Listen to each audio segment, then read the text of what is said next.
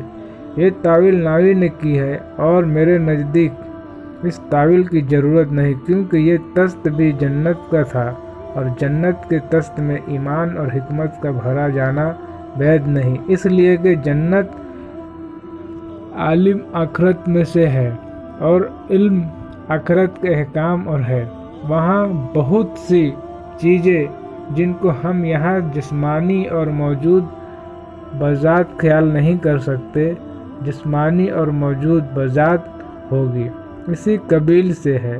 اعمال کا تولا جانا، موت کا جبا کیا جانا، قرآن کی صورتوں کا صفحات کرنا، اللہ عالم۔ قاضی عیاض نے کہا، اس مقام پر یہ اشکال ہوتا ہے کہ کافروں کی روحیں تو صحین میں رہتی ہے جو 7ویں زمین میں ہے، اس کے نیچے ہے یا قید میں رہتی ہے، اور مومنوں کی روحیں جنت میں آرام پاتی ہے۔ پھر یہ روحیں آدم علیہ السلام کے پاس کیوں کر جمع تھی؟ اور اس کو جواب یہ ہے کہ شاید حضرت آدم علیہ السلام کے پاس ان روحوں کے پاس ہونے کا ایک وقت ہوا اور رسول اللہ صلی اللہ علیہ وسلم اتفاق سے اسی وقت وہاں پہنچے تو ان کی روحوں کو دیکھا، اور یہ بھی احتمال ہے کہ کافر روح کا جہنم میں اور مومن روح کا جنت میں رہنا ہمیشہ نہ ہو بلکہ خاص ایک وقت میں ہوتا ہو، جیسے قرآن میں ہے، صبح و شام جہنم کے سامنے وہ کیے جائیں گے، اور حدیث میں ہے مومن کے سامنے اس کا ٹھکانہ قبر میں پیش کیا جائے گا اور اس سے کہا جائے گا کہ تیرا ٹھکانہ یہاں ہے، اللہ تعالیٰ پہنچائے تجھ کو اس جگہ۔ اور یہ بھی احتمال ہے کہ جنت حضرت آدم علیہ السلام کے داہنی طرف ہو اور جہنم بائیں طرف، اللہ تعالیٰ عالم۔ تو آج کی حدیث صحیح تھی، انشاءاللہ پھر اگلی حدیث لے کے آئیں گے۔ اب دیجیے اجازت، السلام علیکم ورحمۃ اللہ وبرکاتہ۔